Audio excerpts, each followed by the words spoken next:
We're going to do question and answer tonight. And this is my favorite meditation class because it means that I don't have to come up with 30 minutes of the same thing to talk about, which can get quite challenging. So doing that one time is challenging. Doing that 52 times a year is really tough. So every month we do this. And this is great because it allows me to really keep in touch with what's going on with all of you guys, and allows me to get a constant influx of different ideas and things to talk about.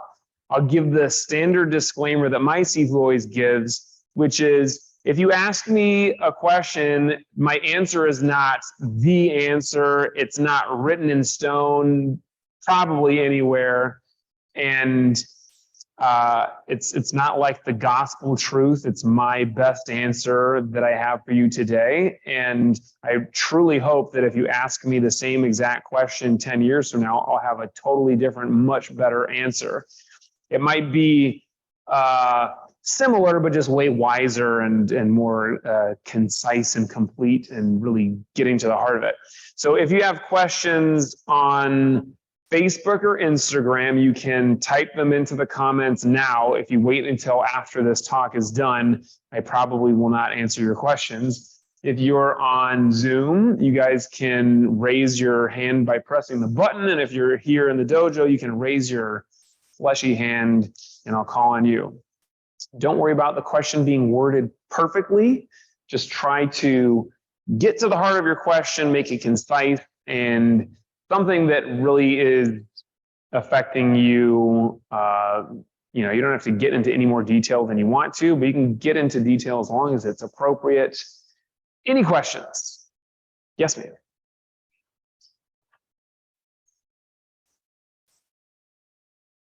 Oh, come here. You're the perfect person to ask this question.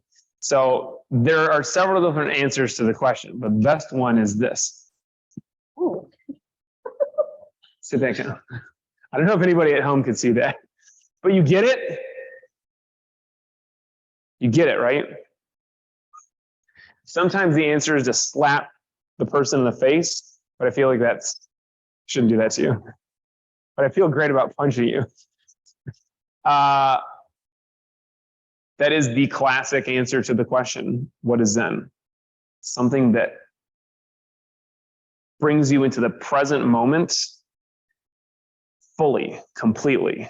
And this is one of the reasons that martial arts is such a great opportunity to be mindful, especially in Kung Fu. When people are punching at you, sometimes you actually get hit. And of course, that will bring you into the moment. But even if you're moving out of the way successfully, you still have to be totally in the moment. And there's a reason why the legendary founder of martial arts and Zen are the same person, Bodhidharma. And it is mind and body together. It's not just mind, it's not just body. So we use the body on some level. We use the body as a tool to discipline the mind and bring it completely into the present, to stay totally here. Sometimes pain is the best teacher and the best way of getting us there. But you can also learn from your mistakes and not have to get hit to have a totally Zen experience. Of course, you can just go out into nature and just sit on a rock in the woods and just be there. When we went on our last retreat in Mount Baldy, I guess that was our internal retreat. Yeah, it was beautiful. We hiked up for the first time to this beautiful waterfall and just sat there, and it was really nice. It was a beautiful day. And you looked up and there was this cliff on the mountain, and you could see the water cascading down and birds just flying like right over the cliff and getting swallowed up by the mountain. It was just like one of the most perfect, beautiful moments. I didn't have to have anybody to punch me to really be totally present there. But If you've never been totally present, it's a great way to do it, at least one time.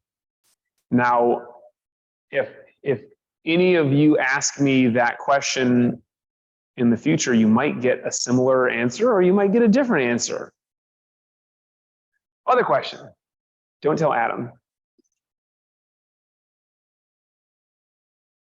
No other questions. You want me to just make it up now? Yes. That's a follow-up. Stand up. I'm just kidding.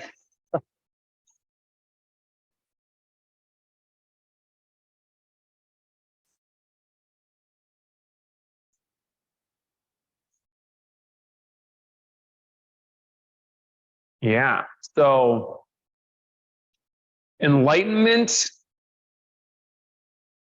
and Zen, there's a decent kind of breadth of the way that you could think of this or the way that I could answer this question. And I really hesitate saying that like this is the definition and everything else is wrong. So I won't do that.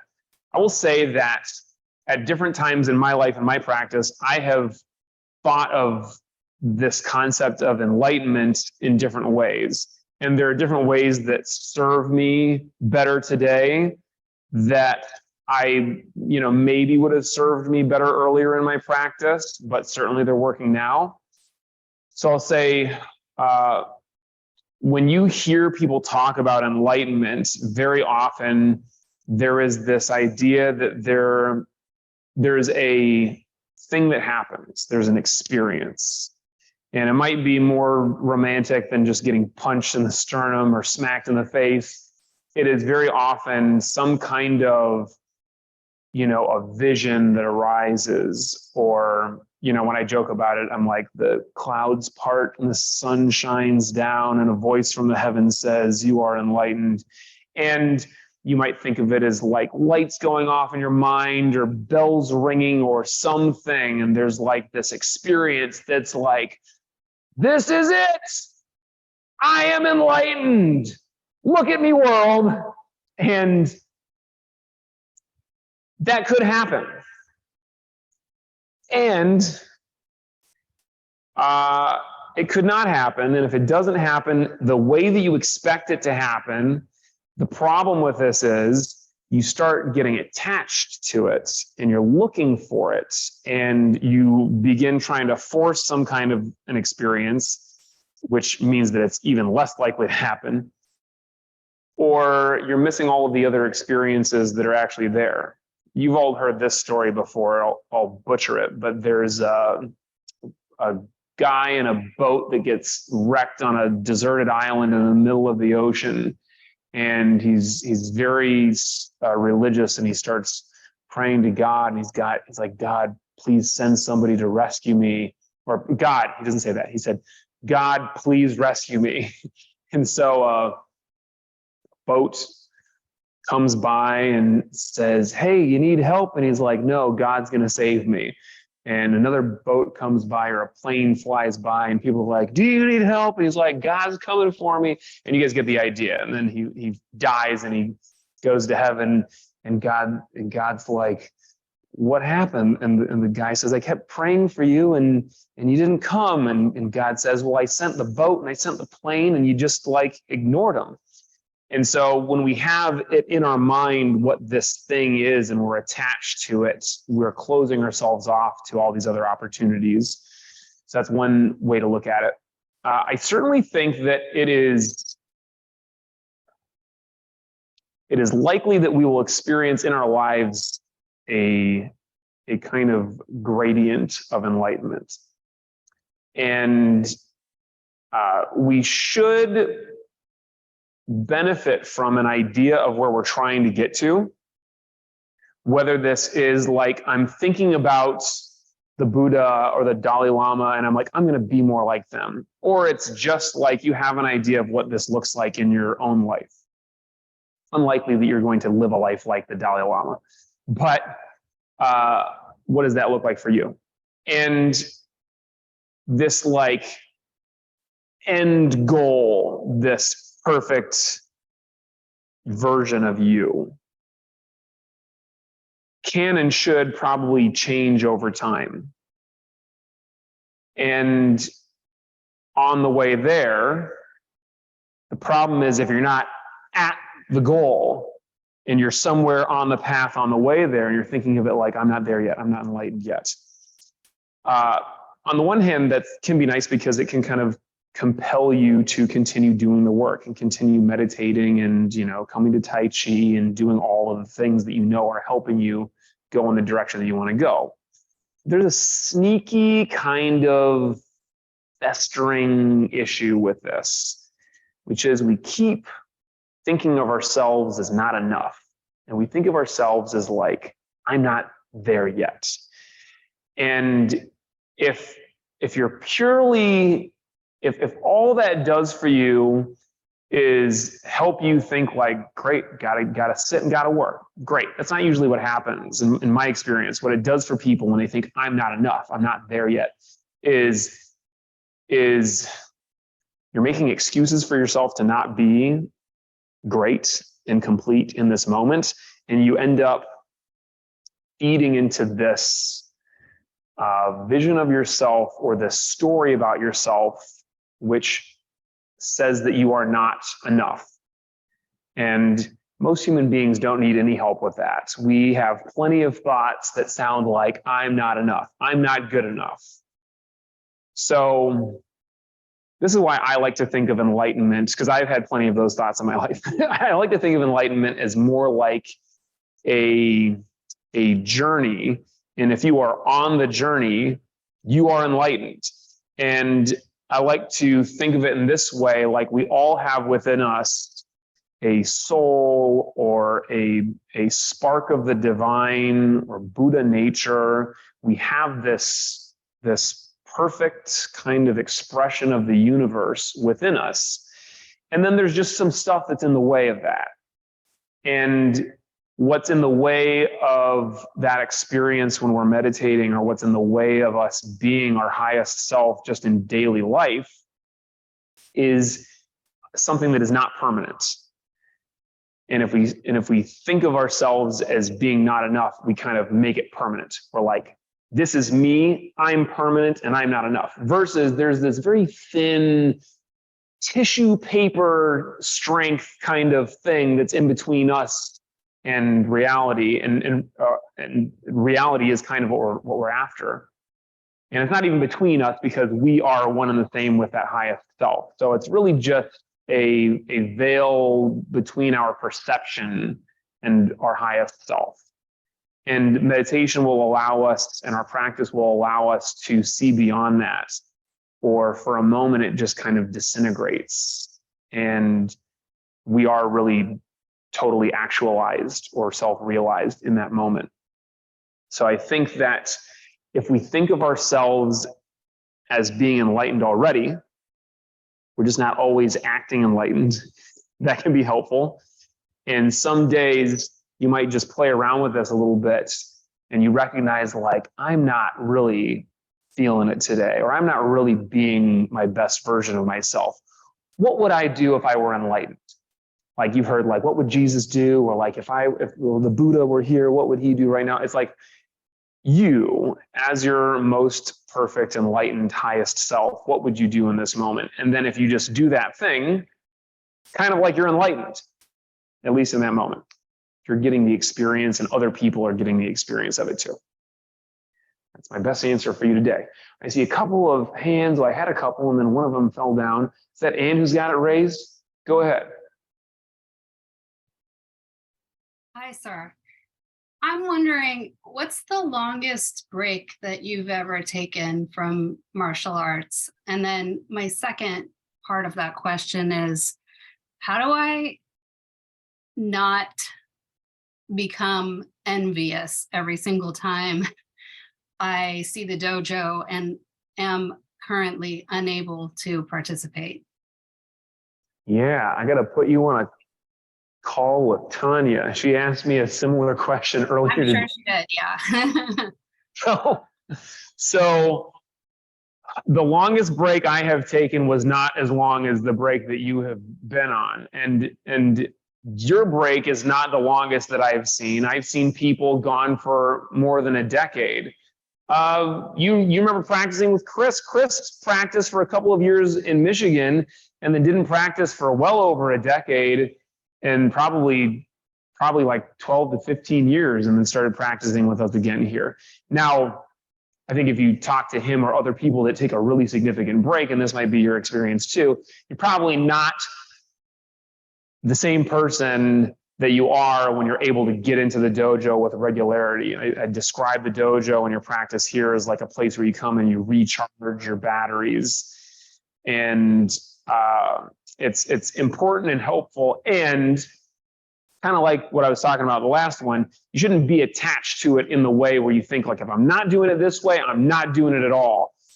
So my longest break was, I want to say 6 months, because I moved here from Michigan. And during that time, I was kind of scouting out where I was going to put the, actually, I think it was a year.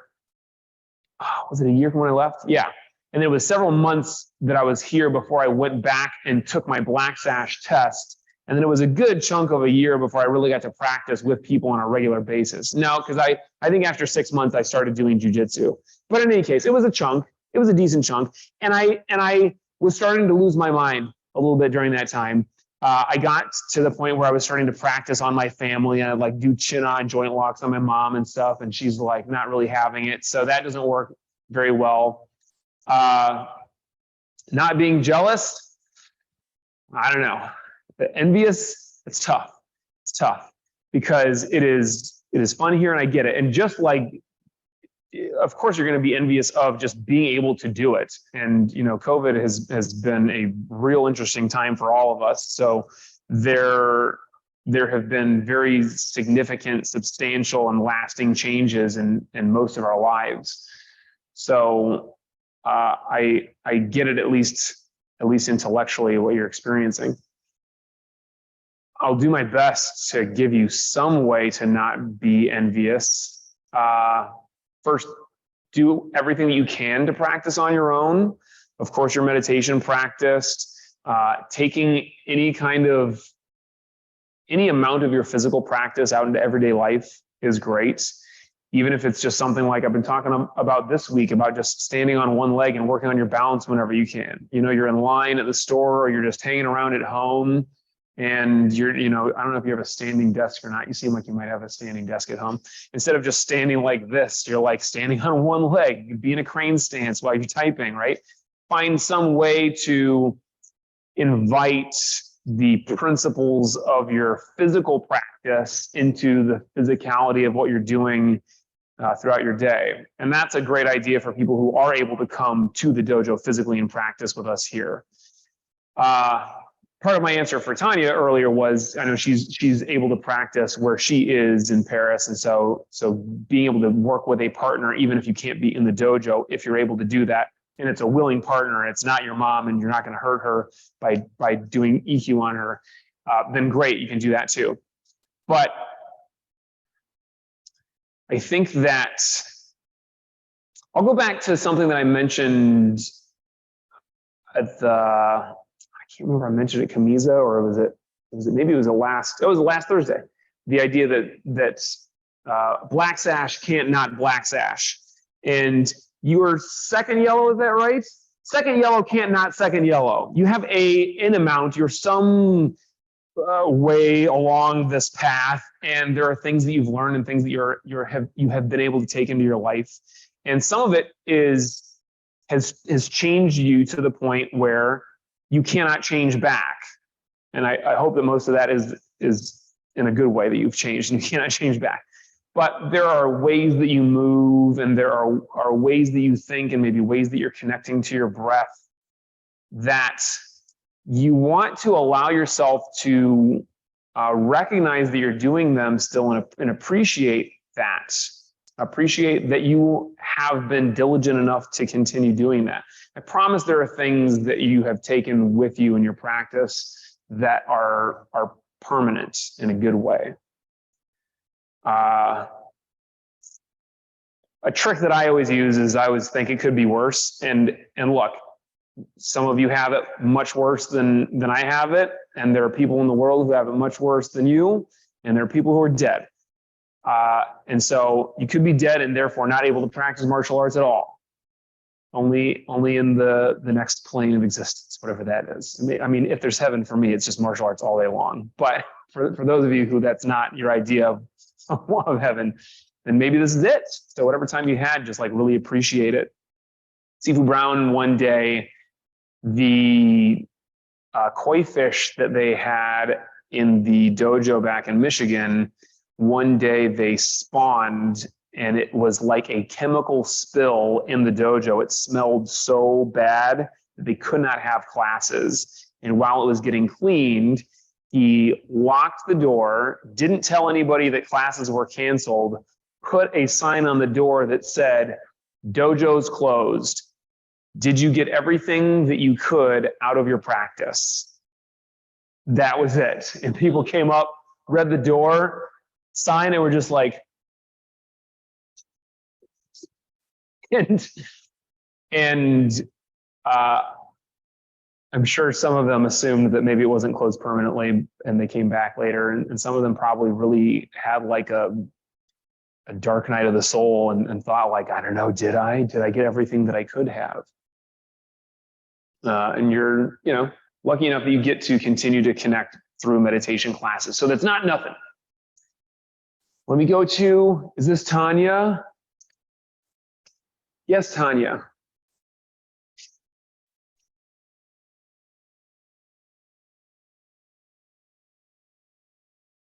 These periods of time. Wait, start again. My question is about the periods of time that even Anne was mentioning. It's not working, Tanya. You got the busted mic again. You're going to type it to me. I know that you're asking something about long periods of time of not being able to practice related to Anne's question. But while you type it, I'm going to see if anybody else has a question. I still haven't gotten anybody online. I know some of you are watching right now. Go, Kaya.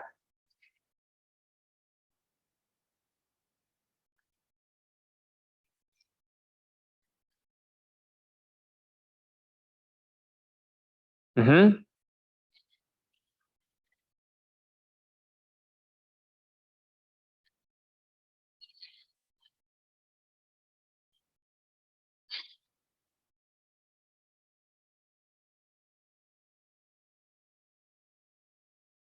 Yeah, so beginner's mind, if you didn't read the article, the blog in this newsletter yet, make sure that you do that because it's wonderful. I slaved away all day on it. The concept of beginner's mind is absolutely crucial to our practice. It is one of the most powerful lessons that we can learn. And you've all heard the story of the professor who comes to the Zen master and says, I want you to teach me about Zen. And he starts explaining all the things that he knows about Zen. And he's like, this is when Zen started, and this is this philosophy, and this is that and that. And the Zen master is pouring tea into the teacup and it overfills. And the professor says, stop, the teacup is filled, it can take no more. And the Zen master is like, that cup is like your mind. You think that you know everything, so there's no room for anything else. And this is, unfortunately, I think a fairly common, very human tendency to just think that we know. And in practice, this is a real problem because it stops you from being able to learn new details and being able to find new and better ways of doing things. And I'll say for me, personally, I'm still working on so much. I mean, I've been practicing for 25 years, but that is a drop in the bucket compared to how long other people have been practicing. I keep reminding myself of that.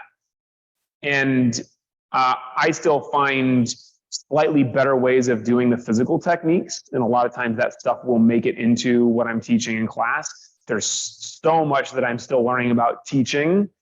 And so that I'm always trying to be open to. I've had a lot of fun lately working with Zelda and some of the other people who kind of come in and help me with the kids class, and I kind of watch what they do. And I'm teaching myself how to teach other people how to teach, but also seeing what they do and think like, is that a better way of doing it? I don't know. Usually not, but it's fun and it's interesting.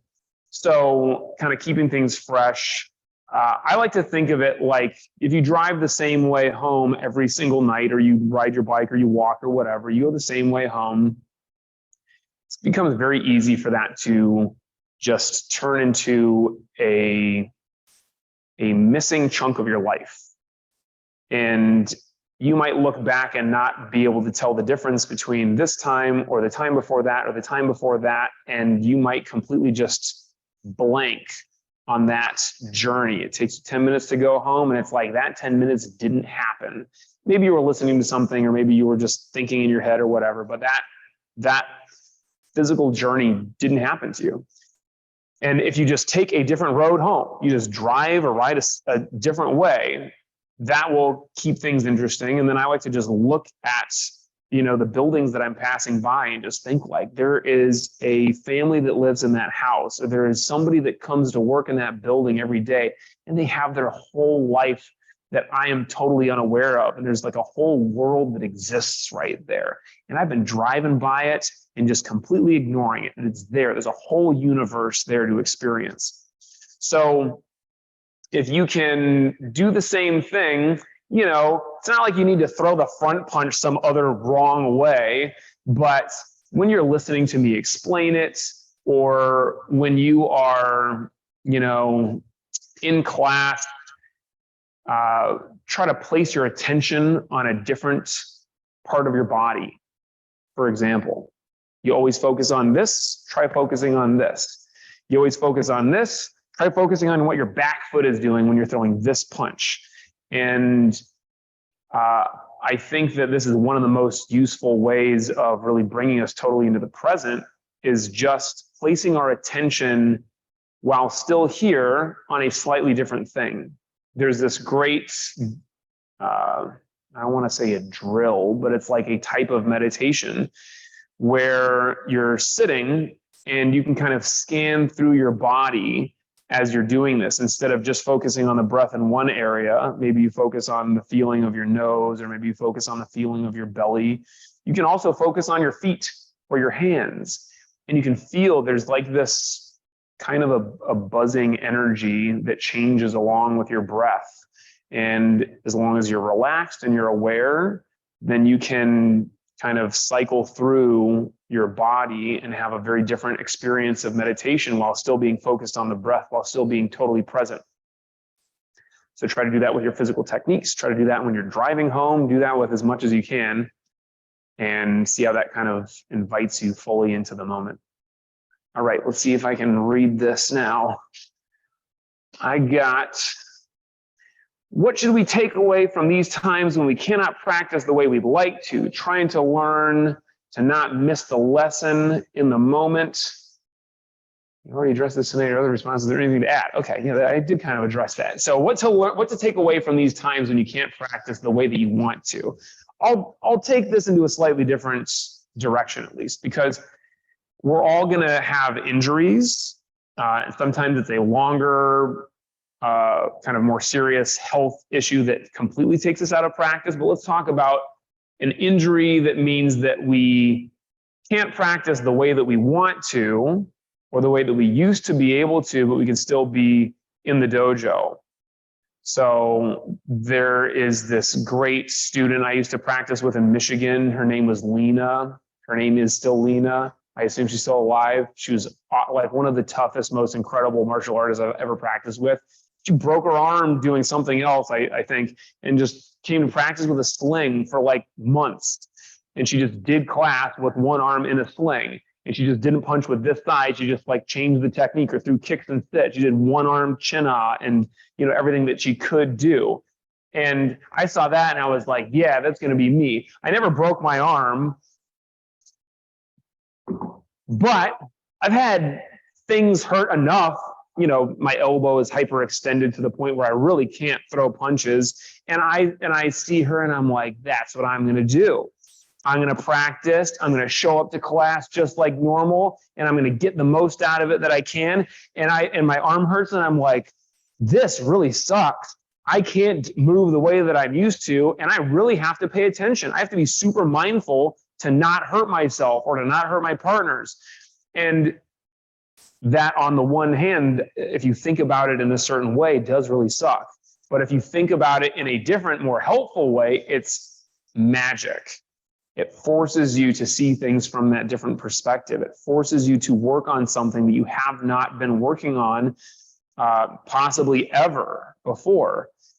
And so this could mean that, again, you're not in the dojo, so now you're focusing on stretching, you're focusing on meditation, or you're focusing on just bringing your practice into everyday life. All that is great stuff, and you should do it all the time. Maybe it means that you're in class and you can't throw the punch with this arm, or you have to throw it really slowly. It is as kind of silly and ridiculous as it sounds, it is an opportunity. It truly is an opportunity. And one of the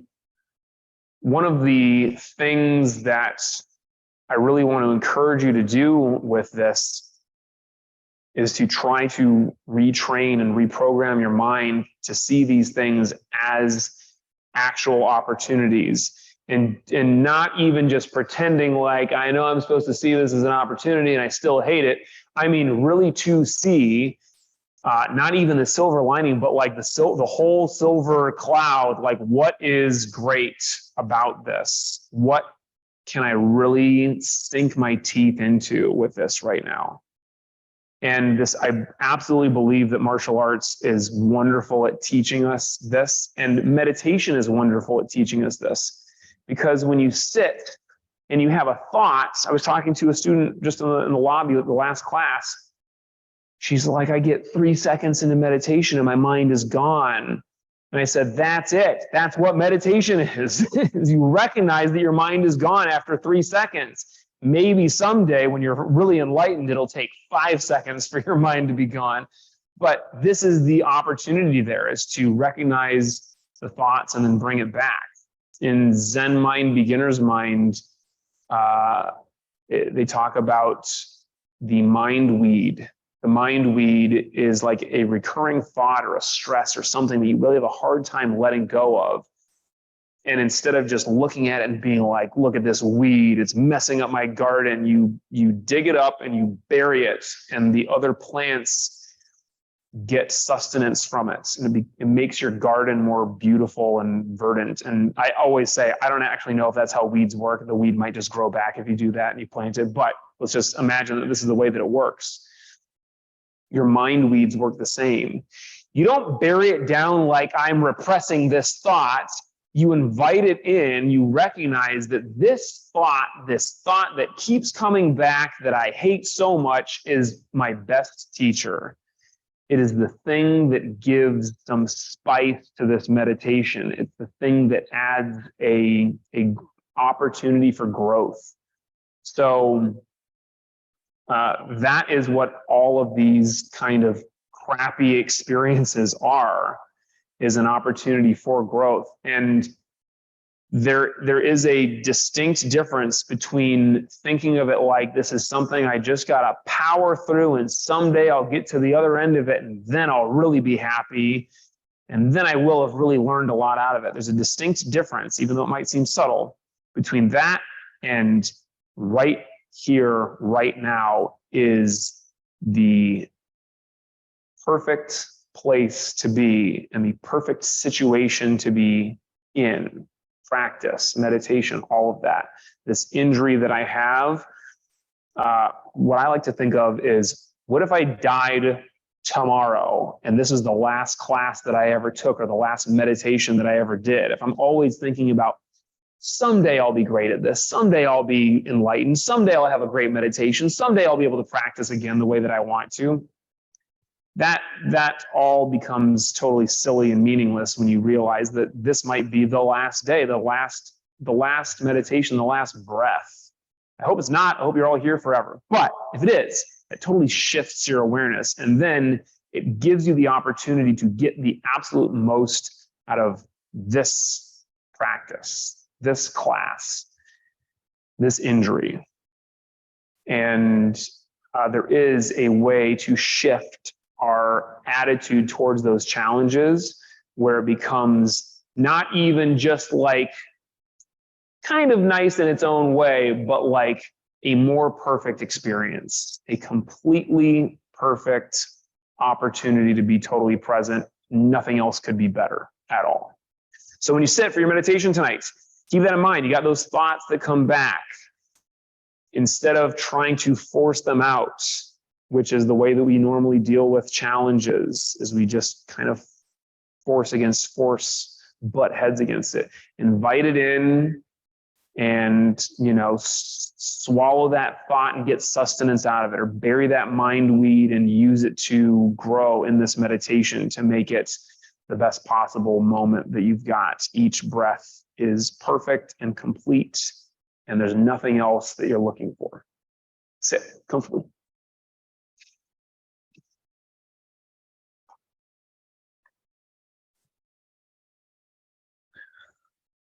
So as a reminder of posture, you want your knees, if you're sitting in Seiza or you're sitting cross-legged, or you could even be sitting in a chair, you want your knees even with or below your hips. If your knees are sticking up, your legs are going to fall asleep. Your spine is straight from the tailbone to the base of your skull.